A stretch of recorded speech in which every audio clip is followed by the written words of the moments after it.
Okay friends, it's time to get started on our job. One of the first things you want to do is safely raise and support the front of the vehicle with the suspension hanging so the wheel's off the ground. After that, we're going to move along to removing our center cover. If you were to feel along it, you're going to find an area that you can carefully get in between with a small pry bar. Once you have that cover off of there, continue on to removing all 5 of your 19mm lug nuts and then the wheel.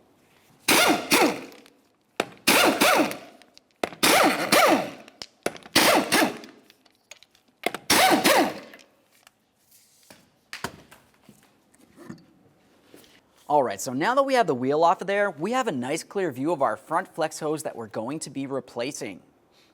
Before we do that, let's make sure we put a collection bucket underneath the area so we can recycle all of that brake fluid. Before we continue by disconnecting anything related to the brake fluid, we need to make our way over to where the bleeder screw is going to be located. We'll carefully pop this cover off of here. Give it a close inspection to make sure it's still reusable, soft and pliable that is.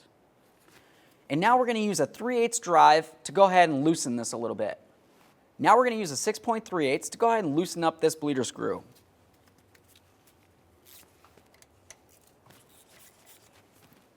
We want to see a steady trickle of fluid coming out of this. That lets us know that the bleeder screw is doing its job. Now while this is doing this, let's make our way into the passenger compartment and we're going to carefully press down slowly on the brake pedal and hold it there with a pry bar.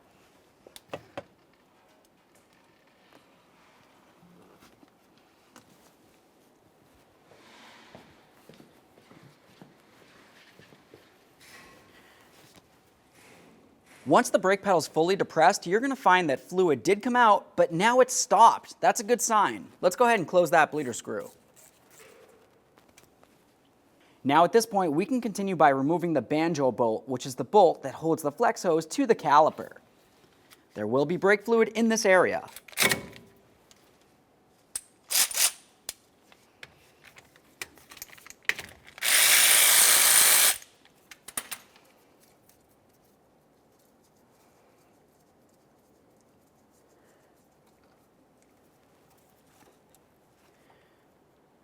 Now here we have the banjo bolt, and what I'm looking for is to see if I have either of my crush washers on here. Typically you will find one on this end.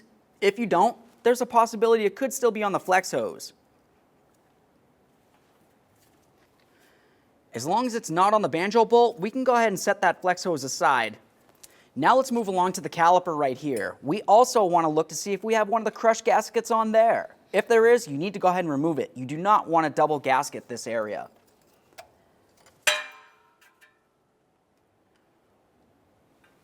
Let's follow this flex hose up to where it connects onto the frame. Now there's going to be a bracket that's bolted to the frame. We're not worried about removing the bracket so much. We're going to leave that on there, but what we are going to do is loosen the line right up along here. You're going to find that you have an 11mm fitting on this. We're going to go ahead and turn this counterclockwise, being very careful not to damage the brake line along the way. Use some penetrant, it couldn't hurt.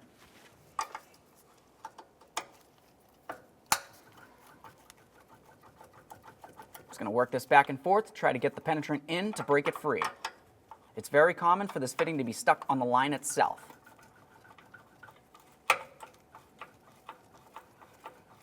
Okay, it's getting close. There we are. All right. Once you have that separated, take a close look at the brake line itself. Make sure it doesn't look like it's broken, rotted, or damaged in any way. Ours looks fine, so I'm just going to carefully set this aside a little bit. The next thing that we need to do is start separating the flex hose from the bracket that's connected to the frame. For that, you're going to find that it has a metallic clip. The metal clip that you're going to have to grab onto comes right along the front area here. I'll just grab onto it with some pliers, give it a little wiggle to try to break it free.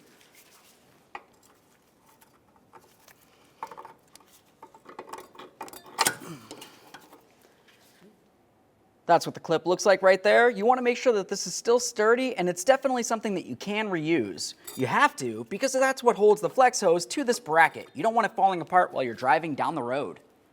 Once the clip's out of there, we're going to go ahead and break this free. You can do that with several things, possibly even a hammer.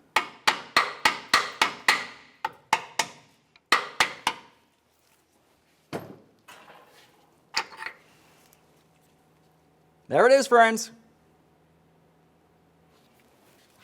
Now let's continue on with a wire brush. Typically, I like to try to clean up the fitting where the brake line is. And also, I like to try to clean up the bracket along the top and the bottom. Just try to get off any of that rust as much as you can at least.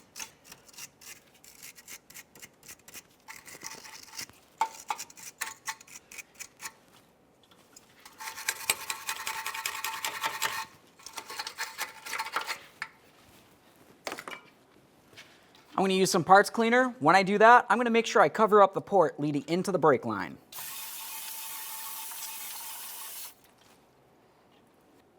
Since we're in cleaning mode, we might as well clean up the banjo bolt, make sure that's still in good condition, and also make sure you clean up that locking clip as well. I'll use a wire brush. Okay friends, now it's time to install our brand new front flex hose. When we go to install this, you want to have it facing in this direction. We're going to go ahead and slide it right in here, and you're going to feel it fit right in. If you put it in any other position, it won't slide in far enough for you to put in your locking clip. Now once you have that in there, we're going to continue on with the locking clip. You want to put it in this orientation, so this little flippy-do on the end is facing up. That's going to put it under the most amount of pressure, holding it in the proper position. Let's put this back in the original way that we had removed it. I'll squeeze that in with some pliers.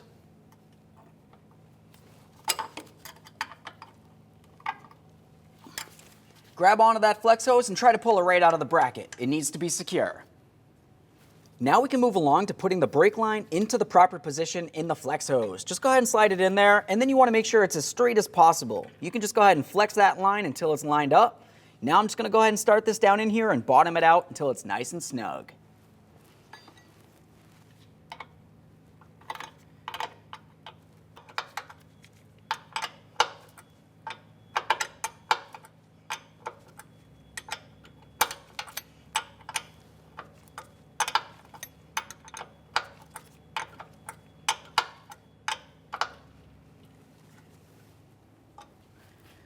Now that I have it snugged with my open end wrench, I'm going to continue on with a flare wrench. I want to make sure it's nice and snug. Make sure the line's secure. Now I'm going to clean and inspect the area on the caliper where the flex hose is supposed to go. At this point, we can move along to our banjo bolt. We're going to use 2 new crush gaskets. Put one right on that banjo bolt. Now what we want to do is put it through the flex hose. If you were to look at the flex hose, you can see that it has a cutout area. You want to put the banjo bolt through the side that has the cutout. Take that other crush gasket, put it right on there. Now at this point, we can put it right up against the caliper. We'll start it in by hand and then snug it up.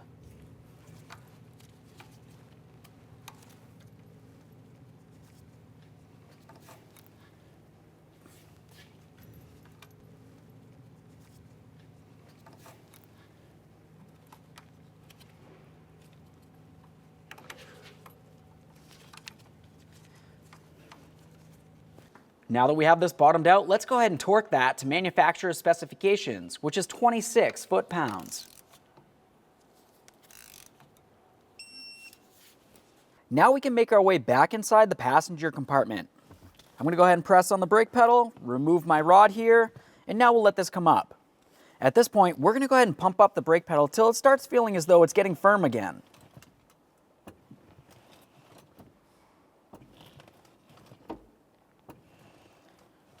Now let's make our way under the hood. We'll come right over to the master cylinder. So now that we have the brake pedal so it's pumped up as firm as it's going to get, let's continue inside the wheel well. We're going to go ahead and open this up and we're going to gravity bleed the system. What I mean by that is once this opens, gravity is going to go ahead and draw the fluid down this way and it's going to start working its way out of the bleeder screw. We're going to be paying attention for little air bubbles.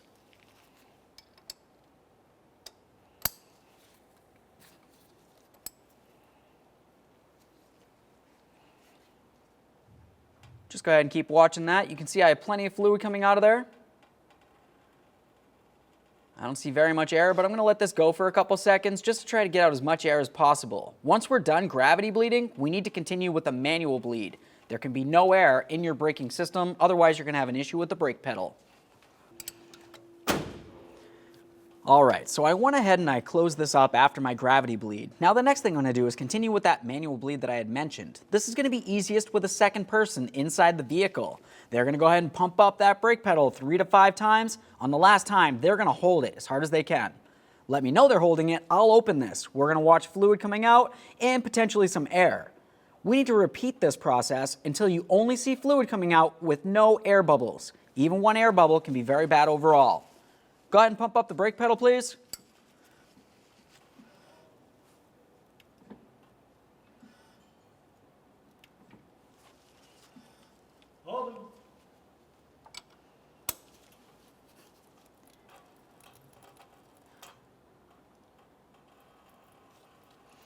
All right, on that pump, I saw a whole bunch of air coming out of it, so we're going to continue this process. Go ahead and pump again, please.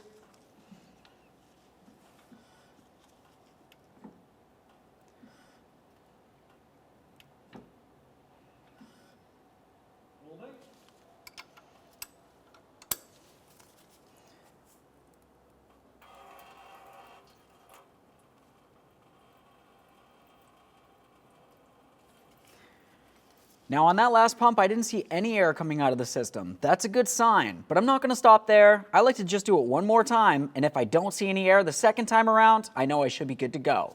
Go ahead and pump it one more time, please.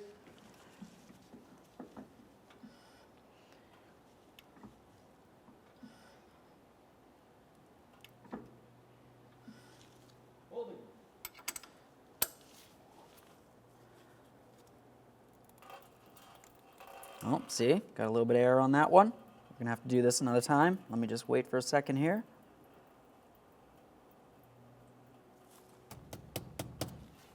All right, go ahead and pump it again.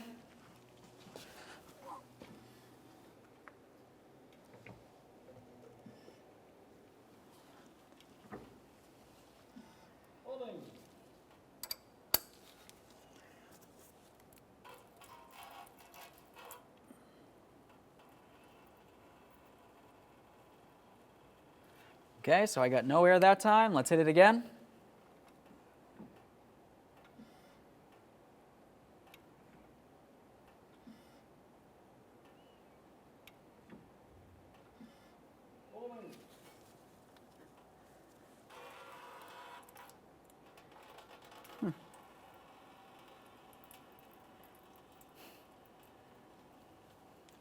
Okay, you can let up. All right. Let's go ahead and pump it another time, please.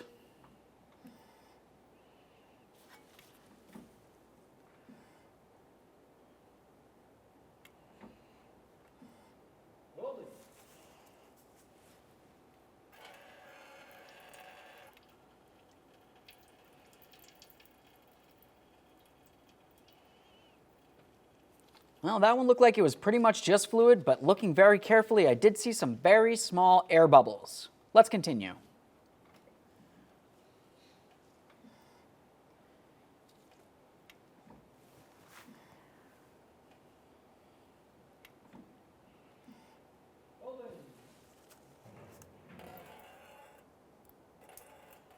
Still getting air bubbles.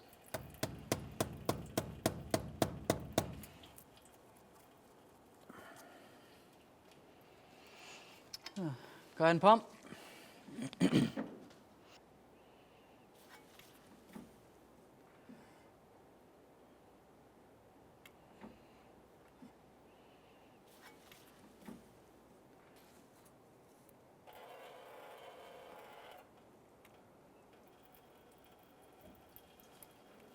Okay, so at that point I saw no air coming out of the system.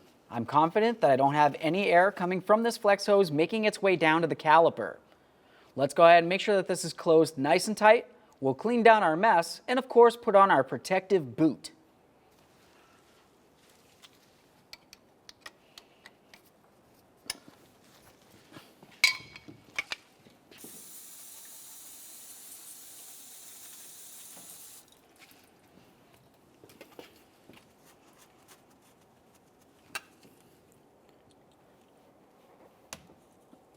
Now we can make our way under the hood.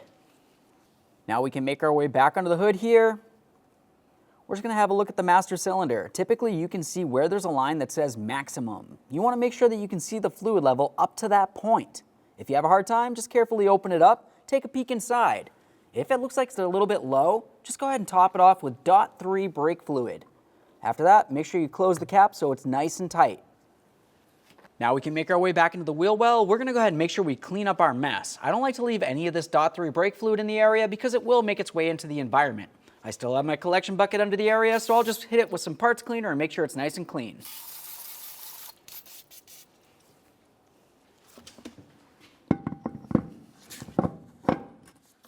Now let's go ahead and put the wheel back up on here. We'll start on all 5 of our 19mm lug nuts. Bottom them out, get the wheel safely back on the ground, and then torque each of them to 100 foot-pounds.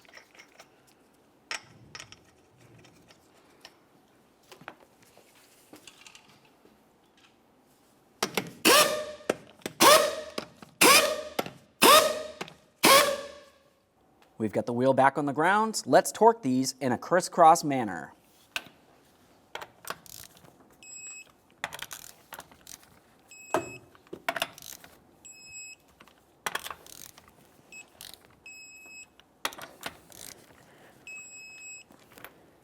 Torqued. Of course, if you have a center cover, go ahead and put that on now. Looking at the back of it, you're going to find you have one area that protrudes looking like this. That needs to fit into any of your lug nut holes.